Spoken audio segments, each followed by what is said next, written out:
Halo, bagaimana kabar kalian hari ini? Miss harap kalian selalu sehat.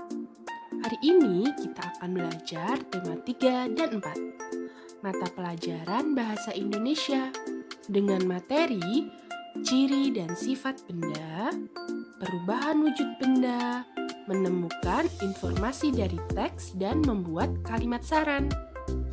Mari kita mulai belajar. Ciri-ciri benda. Benda memiliki ciri-ciri yang dapat diamati. Antara lain adalah massa dan volume. Massa sering disamakan dengan berat. Ternyata massa dan berat itu berbeda loh. Massa berbeda dengan berat. Massa adalah banyaknya materi yang terkandung dalam suatu benda. Massa sifatnya konstan atau tidak berubah. Sedangkan kalau kita bicara tentang berat, kaitannya dengan gaya tarik bumi atau yang biasa disebut dengan gravitasi. Berat suatu benda bisa hilang, sedangkan massa tidak. Contohnya, astronot yang berada di luar angkasa. Saat berada di luar angkasa, tubuh astronot itu menjadi ringan atau bahkan tidak berbobot sama sekali. Berat badan astronot saat berada di bulan akan lebih ringan dibanding saat dia berada di bumi. Itu karena astronot terlepas dari gaya tarik bumi atau gravitasi. Sementara massa pada astronot itu tidak akan berubah. Massa diukur dengan satuan kilogram, sementara berat diukur dengan satuan newton. Lalu mengapa timbangan berat badan satuannya kilogram, Miss? Itu karena timbangan berat badan yang kita miliki sudah diatur sehingga menghasilkan satuan kilogram. Pengaturan ini dilakukan untuk mempermudah kita membaca berat badan. Selain itu, timbangan juga sudah disesuaikan dengan percepatan gravitasi di permukaan bumi. Sehingga penggunaan kata berat untuk menggantikan massa masih diperbolehkan.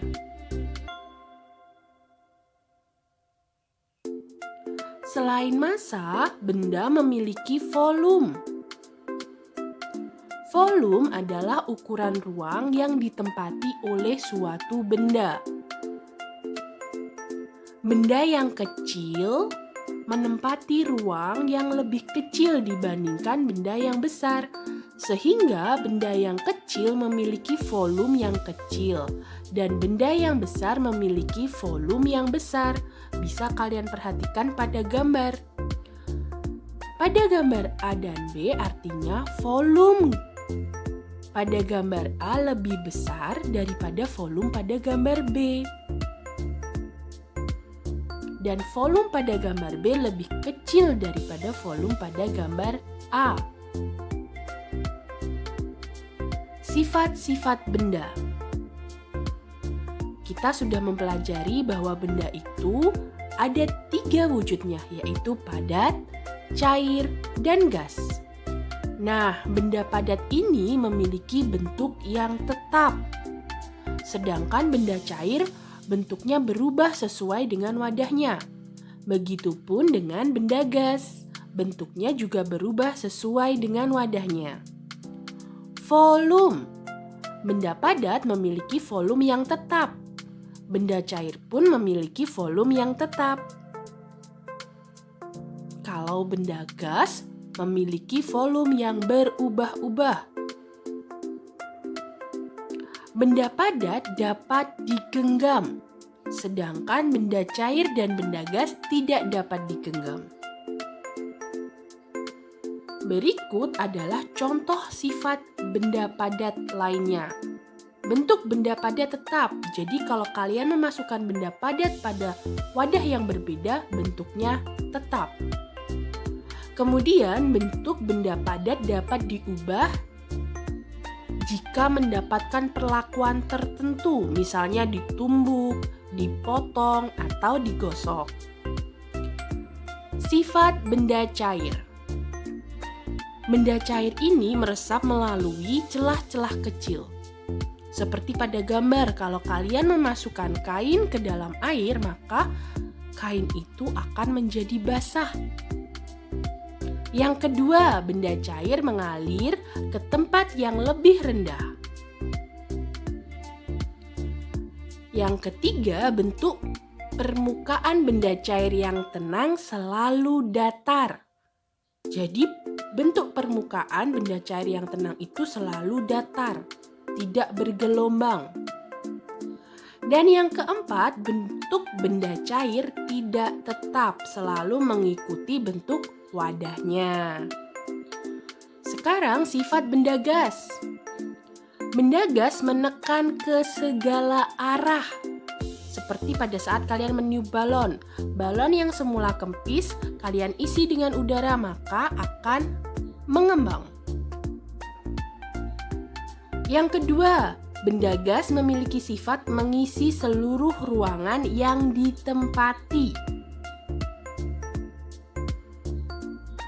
Perubahan wujud benda. Apa saja perubahan wujud benda yang kalian ketahui? Mari kita pelajari bersama-sama. Yang pertama ada membeku, yaitu perubahan wujud benda dari cair menjadi padat. Yang kedua ada mencair, perubahan wujud benda dari padat menjadi cair. Yang ketiga menguap, perubahan wujud benda dari cair menjadi gas. Yang keempat mengembun, perubahan wujud benda dari gas menjadi cair. Yang kelima, menyublim, perubahan wujud benda dari padat menjadi gas. Dan yang terakhir adalah mengkristal, perubahan wujud benda dari gas menjadi padat. Contohnya, untuk membeku ada pembuatan es batu, puding, gulali. Untuk mencair yaitu coklat batang dan mentega yang dipanaskan atau es batu yang dibiarkan di tempat terbuka.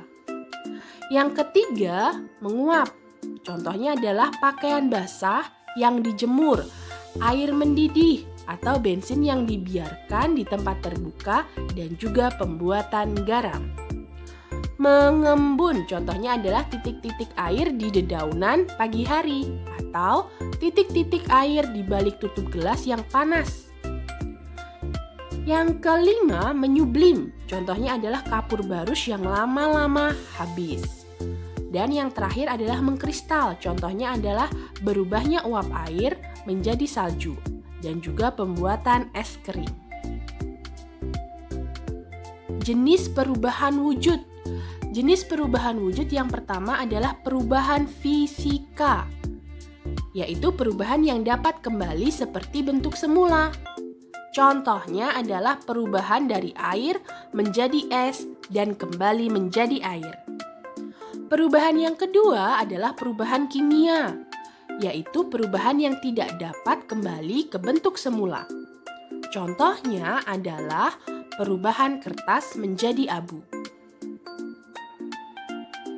Nah, sekarang kita akan belajar menemukan informasi dari teks bacaan. Bagaimana caranya? Yang pertama, membaca teks hingga habis. Yang kedua, membuat pertanyaan berdasarkan dengan bacaan, kemudian kalian jawab. Dan yang ketiga, menarik kesimpulan sehingga kalian bisa menemukan informasi dari bacaan tersebut. Pemanasan global. Apa itu pemanasan global? Pemanasan global disebut juga dengan global warming. Terjadi bila suhu bumi meningkat. Akibatnya, es di kutub akan mencair, menyebabkan permukaan air laut naik, yang dapat menyebabkan pulau-pulau tenggelam. Sebab dari global warming ada yang pertama, polusi udara yang tinggi. Yang kedua, penggundulan hutan. Yang ketiga, sampah plastik. Kemudian, apa dampak dari global warming ini? Yang pertama adalah punahnya beberapa jenis hewan dan tumbuhan. Kemudian bencana kelaparan karena kurangnya bahan makan. Nah, ada cara untuk mengurangi laju global warming. Yang pertama, mengurangi pencemaran udara. Bagaimana caranya? Tidak menggunakan kendaraan yang menyebabkan polusi udara. Bila pergi ke tempat yang dekat, bisa berjalan kaki atau menggunakan sepeda. Kemudian yang kedua, mencintai dan memelihara hewan dan tumbuhan dengan baik. Yang ketiga, menghemat pemakaian listrik dan juga air. Nah, sekarang kita akan belajar mengenai hujan. Apakah kalian pernah mengamati bagaimana proses terjadinya hujan? Kalau belum, mari kita belajar sekarang. Hujan terjadi karena adanya perubahan wujud. Prosesnya, air di permukaan bumi menguap. Kemudian uap air akan berubah menjadi awan. Awan akan mengembun menjadi titik-titik air. Nah, kemudian awan yang sudah penuh akan menjatuhkan titik-titik air tersebut ke bumi yang kita sebut dengan hujan. Sebagian air akan masuk ke dalam tanah dan yang lainnya akan kembali ke sungai atau ke laut. Berikut adalah gambarnya. Jadi pertama airnya menguap. Kemudian uap air akan berubah menjadi awan. Nah, awan akan mengembun menjadi titik-titik air. Awan yang sudah penuh dengan titik-titik air akan menjatuhkan titik-titik air tersebut ke bumi yang kita sebut dengan hujan. Sebagian airnya akan masuk ke dalam tanah dan yang lainnya akan kembali ke sungai atau ke laut. Mari kita membuat kalimat saran. Sebelumnya, apakah kalian tahu apa itu saran? Yap, benar. Saran adalah sebuah kalimat yang bertujuan untuk memberikan solusi mengenai permasalahan yang ada. Kalimat saran ini diberikan dengan santun dan juga logis. Diawali dengan kata seharusnya, hendaknya, dan sebaiknya. Contoh, seharusnya kamu membuang sampah di tempat sampah. Atau sebaiknya sebelum makan kamu mencuci tanganmu terlebih dahulu. Itulah beberapa kalimat saran yang bisa digunakan. Itulah penjelasan yang bisa Miss berikan. Semoga bisa dimengerti. Sekian dan terima kasih. Tetap jaga kesehatan, kiddos.